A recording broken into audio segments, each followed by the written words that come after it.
हे सब परिश्रम करने वालों और बोझ से दबे हुए लोगों, मेरे पास आओ और मैं तुम्हें विश्राम दूंगा। यीशु मसीह के महान और जीवते नाम से मैं आप सभी का अभिनंदन करता हूँ। मेरा नाम है निशांत साधु और आज हम इस वीडियो में देखने वाले हैं, जानने वाले हैं, सीखने वाले हैं, थोड़ी चर्चा करने वाले हैं कि आखिर यीशु मसीह कौन है। आप सब ने ये नाम सुना होगा। मुझे लगता है कि आप में से ज़्यादातर लोग के लिए ये नाम कोई नया नाम नहीं है। हम सब जानते हैं थोड़ा बहुत यीशु मसीह के बारे में। हो सकता है आप में से कुछ लोगों के लिए यीशु मसीह ईश्वर हो सकता है आप में से कुछ लोगों के लिए यीशु मसीह इतिहास के पन्नों का कोई विशेष व्यक्ति हो सकता है आप में से कुछ लोगों के लिए यीशु मसीह विदेश का कोई देवता हो। लेकिन हमारी जो जानकारी है वो कितनी सही है, हम आज इसके बारे में थोड़ी चर्चा करेंगे। हम थोड़ा सा यीशु मसीह के बारे में जानेंगे। अब आप कहेंगे कि भाई आखिर हम क्यों जानें, आखिर हमें यीशु मसीह के नाम से क्या काम।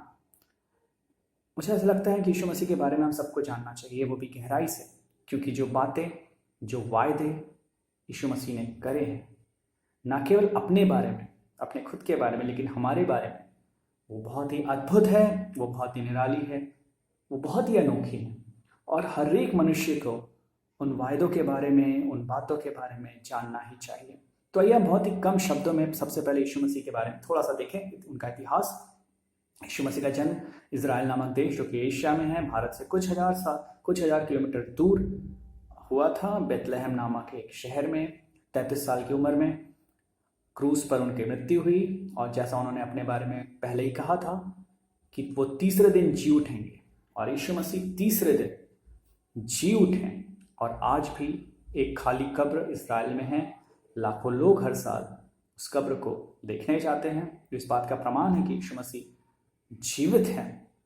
अब आप बोलेंगे ठीक है, यीशु मसीह भाई इजराइल में जन्म हुआ, उनका 33 साल में उनकी क्रूस पर मृत्यु हुई, तीसरे दिन जी उठे, तो हमें क्या, इसको थोड़ा सा और गहराई में जानने के लिए हमें थोड़ा और गहराई में जाना पड़ेगा। हमें उत्पत्ति को देखना पड़ेगा।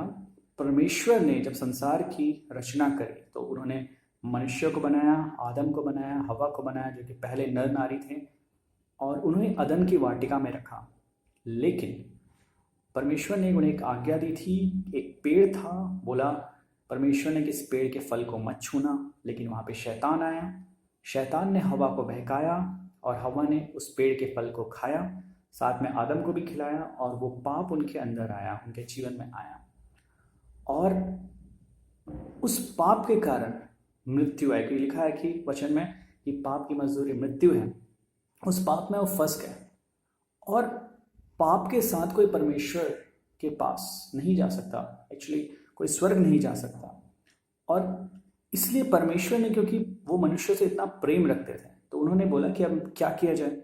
तो उन्होंने ये इसका उपाय निकाला कि वो खुद मनुष्य के रूप में आए, और उन्होंने अपने प्राण को क्रूस पर दिया। अपने शरीर का एक एक बूंद लहू उन्होंने बहाया, ताकि हम हर एक मनुष्य जो उनके नाम पर विश्वास करें, हम सब के पाप धुल जाए। देखिए, बलि या किसी जानवर की बलि देना ये कोई नई बात नहीं है। हर कल्चर में ये पहले पाया जाता था, चाहे वो भारत हो, चाहे साउथ अमेरिका या अफ्रीका। एक्चुअली वचन के अनुसार बिना लहू बहाए पाप की क्षमा है ही नहीं।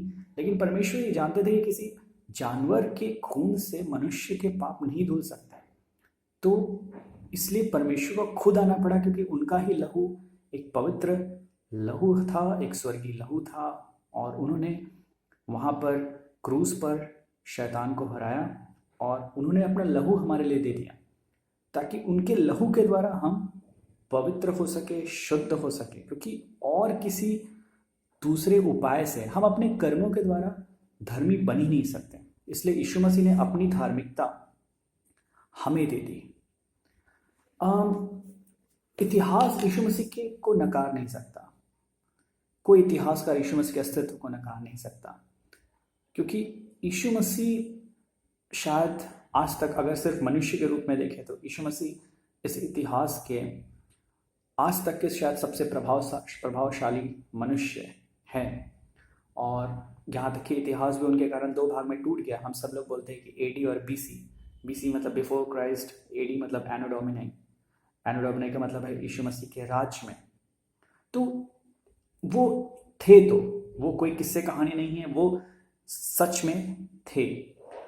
कई महान विद्वानों ने उनके बारे में बहुत सारी बातें करी हैं। उसमें भारत के महात्मा गांधी भी रहे। महात्मा गांधी ने कहा कि यीशु मसीह अहिंसा का सर्वोपरि उदाहरण है, क्योंकि यीशु मसीह के ऊपर जब इल्ज़ाम लग रहे थे, यीशु मसीह ने किसी को कुछ उत्तर नहीं दिया।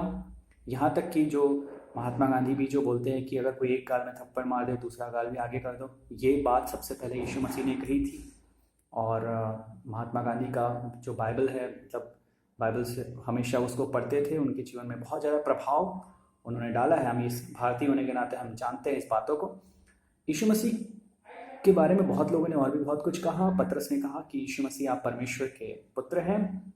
यूहन्ना ने कहा कि अगर यीशु मसीह की सारी बातें, जितने चिन्ह चमत्कार यीशु मसीह ने किए, अगर वो लिखे जाते तो जो पुस्तक लिखी जाती वो संसार में भी ना समाती। आप इससे ही समझ सकते कि यीशु मसीह ने बहुत ही कम समय में कितनी बड़े बड़े अद्भुत काम किए हैं। यीशु मसीह ने कोढ़ियों को चंगा किया, लंगड़ों को चलाया, अंधों को आंखें दी, यहाँ तक कि उन्होंने मुर्दों को भी जिंदा किया है। यीशु मसीह ने अपने बारे में बहुत सारी बातें कही। आइए हम कुछ चीज़ों को देखें। अगर हम मत्ती उसका 26 अध्याय उसका 63, 64 या 63, 64 अगर पढ़े, उसमें लिखा है कि यीशु मसीह ने कहा कि वो परमेश्वर के पुत्र है। यूहन्ना की अगर यूहन्ना की पुस्तक देखिए, उसका 10:28 में लिखा है कि यीशु मसीह ने कहा कि मैं तुम्हें अनंत जीवन देने वाला हूँ।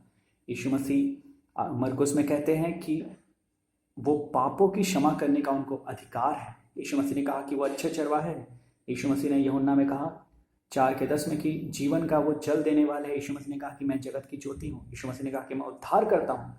यीशु मसीह ने कहा कि मैं उद्धार का द्वार हूँ। यीशु मसीह ने कहा कि मैं मसीहा हूँ। और यीशु मसीह ने बहुत लोगों के, यहाँ तक कि अगर यीशु मसीह कोई वस्त्र को भी छू लेता था वो भी लोग चंगे हो जाते थे। लेकिन जो सबसे महत्वपूर्ण बात जो यीशु मसीह ने कही वो ये थी, जो कि लिखा है कि यूहन्ना की पुस्तक उसके 14 अध्याय उसका 6वें आयत में, कि मार्ग, सत्य और जीवन मैं ही हूँ, बिना मेरे कोई पिता के पास नहीं जा सकता। यीशु मसीह ने कह दिया कि मैं ही मार्ग हूँ, मेरे बिना कोई परमेश्वर के पास जा ही नहीं सकता। मतलब और कोई मार्ग ही नहीं है।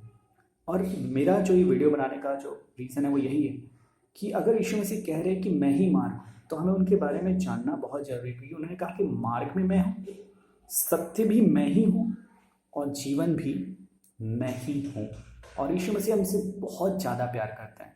परमेश्वर हमसे बहुत ज़्यादा प्यार करते हैं, इतना ज़्यादा प्यार कि वचन ऐसा लिखा है कि परमेश्वर ने हमसे ऐसा प्रेम रखा कि उसने अपना इकलौता पुत्र दे दिया, ताकि जो कोई इस पर विश्वास करे वह नाश ना हो परंतु अनंत जीवन प्राप्त करे।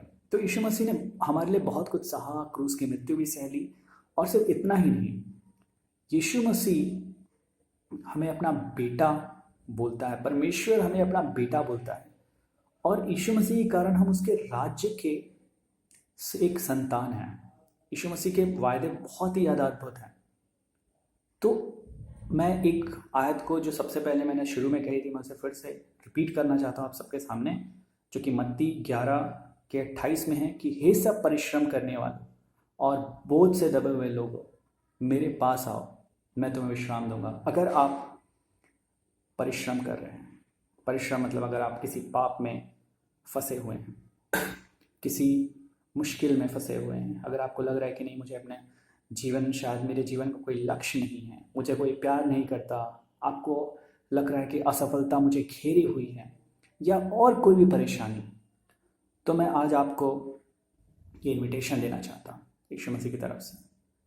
आप आज यीशु मसीह के नाम को पुकार के देखें। आप आज एक बार यीशु मसीह से कह के देखें कि हे प्रभु यीशु, मैं विश्वास करता हूँ कि आपने मेरे लिए भी क्रूस पर अपनी जान दी थी। मेरे जीवन में आइए, मुझे अपने लहू से धो दीजिए और मुझे अपने जैसा बना दीजिए। और आप आज ही एक अद्भुत शांति को अपने जीवन में महसूस करेंगे। यीशु मसीह शांति के राजकुमार हैं। क्यों ना आज आप अपने दिल में यीशु मसीह की एक अद्भुत शांति को मांगे। तो मुझे आशा है कि जो यीशु मसीह की जो बातें आज हमने यहाँ पे सीखी, देखी, वो आपको समझ आई होगी। हम और भी ऐसे ही वीडियोस कुछ बनाते रहेंगे। हम भजन संहिताओं के ऊपर चर्चा करने वाले आगे, और साथ में यीशु मसीह ने जो जो किया, जो जो कहा, यीशु मसीह का अनुग्रह क्या होता है, प्रेम क्या होता है, हम इनके बारे में थोड़ा सा और चर्चा करना चाहेंगे। और मैं आपको बस आखिरी में यही कहना चाहता हूँ कि यीशु मसीह आपसे बहुत ज़्यादा प्यार करते हैं, जितना आपकी मम्मी करते हैं, जितना आपके पापा करते हैं, जितना आपके रिश्तेदार करते हैं, उससे भी कहीं ज़्यादा वो आपसे प्यार करते हैं, बहुत ज़्यादा प्यार। और अनंत जीवन तक वो आपसे इसी तरह प्यार करते रहेंगे। तो आप सबको जय मसीह।